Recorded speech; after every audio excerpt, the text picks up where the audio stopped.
Court does call the case. Robert Groden versus David Groden. Yeah, you have a consent order in front of you, drafted by Joshua Fink, executed by Mr. Groden. He asked me if he could address the court. Yes, sir. Hi, Your Honor. So I signed a conditional dismissal to vacate my parents' house by the end of January. I just wanted to write you a letter. I'd like to kind of make the case to you. All right, you'll have to speak up, but go ahead. I've had a difficult relationship with my parents for a long time. People can influence others to various degrees, especially within a parent-child dynamic. I once had a supportive dynamic with my mother before we moved, and she started to struggle with serious depression in and out of inpatient for most of my high school years. Once my mom was depressed, my dad took over. My dad is extremely dominant person. It can be quite aggressive. He set a dynamic up of intimidation and dominance, emotional violence, and extreme emotional abuse and control. I do believe that this sort of behavior precipitated my mother's serious depressive episode. I immediately started struggling with anxiety and depression and underperformed in school. Prior to that, I was an exceptional student. I believed he abused his position of power over me and took advantage of my vulnerability during that period and exerted a damaging degree of control over me that was emotionally abusive. I had a serious relationship during college that helped me realize the negative influence that this has had in my life path. I've been at the house after graduation to try to rebuild my life in a different direction. I've dealt with torment on a daily basis, threats of eviction without process, attempts to skirt the law in order to throw me out, including him assaulting me. Now, I understand there isn't much legal precedent for my side of these types of cases, but I can't see how you can get away with this. I'm trying to rebuild my life, staying at the house while I do so. I sought legal counsel, but I largely don't have a legal basis to fight this eviction. The two lawyers I found willing to represent me, I can't afford. I've asked my parents to consider mediation. They've dug in and accused my framework of being evidence of mental illness with no diagnosis. Obviously, it's difficult to ask people in power to recognize their faults. I've sought out different legal representation, but especially given the holidays, it's been slow to find an attorney. To be clear, I don't have a diagnosis besides a degree of anxiety, mostly from the situation. I've also proposed paying rent, which they've rejected. This is really nothing more than a power play consistent with our dynamic. My parents have agreed to a conditional dismissal if I leave by the end of January, but given the perspective outlined above, I really don't believe this is fair. I hope you may consider granting me an adjournment so I can continue to try to build a case and seek mediation and come to an agreement with my parents. Let me just stop you there. Yeah. Do you not want me to enter this conditional order of dismissal? I mean, you signed it, correct? I did, Your Honor. I understand the ramifications of an eviction on my record, and it wasn't clear to me if I could be able to make a case today. Say that again? I wasn't sure if I'd be able to make a case today, and I understand the ramifications of eviction on my record. Hold it. Yeah, man. You signed this today. Yeah, yes, Your Honor. Yeah, he both signed it here today and he emailed a signed copy to our office before I showed up with that hard copy. And I'll also just point out to the court and Mr. Groden, and I don't care whether he makes a statement, but there is no triable issue. He was given a notice to quit. Time period has passed. He has no lease. He has no right to possession.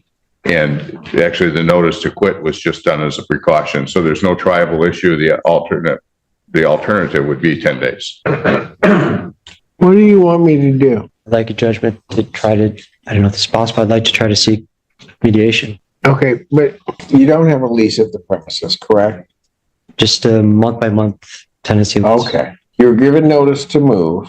What would then happen is that's the alternatives. There are a few alternatives here. One, there could be a judgment entered. One, I could set it for trial if there's something for me to try, even. Or the alternative is a conditional order of dismissal. All right. if you want to hold a trial on it, then I have to make an assessment as to whether or not there's even anything that I could try, anything that I would have to make a finding on. Everything that you just said to me about your relationship with your parents and all of that. Let's assume we went to trial and I found all of that to be true. And again, just assuming that to be the case, because I don't know. But if I listen to all the testimony and I make a finding that everything you're saying is true, I still would grant them a judgment on this issue of possession because it doesn't relate to your tenancy. It may relate to your family dynamic. I don't have any doubt about that, but it doesn't relate to the tenancy. Just so that you fully understand, if I make that determination, because right now I see nothing that I could try, nothing that you could call witnesses on that's going to make a bit of difference as to the possession issue. So right now, as we are sitting here today, what you have is I would make the finding in accordance with law that there's no tribal issue. I'd issue a judgment. If I issued that judgment, number one, you'd have a judgment on your record. Number two, it would be 10 days. But because of the holiday, you get to the 16th. The conditional order dismissal, which it seems to me that you had notice of, send it back to them. It comes in here, you sign it again, gives you to the 31st. Understood. So you need, if you don't want me to sign this conditional order dismissal, I won't sign it. But you need to tell me what you want me to do. I can make a finding right now on this case, or I can sign this conditional order dismissal if that's what you want me to do. I'm leaving it to you. What do you want me to do?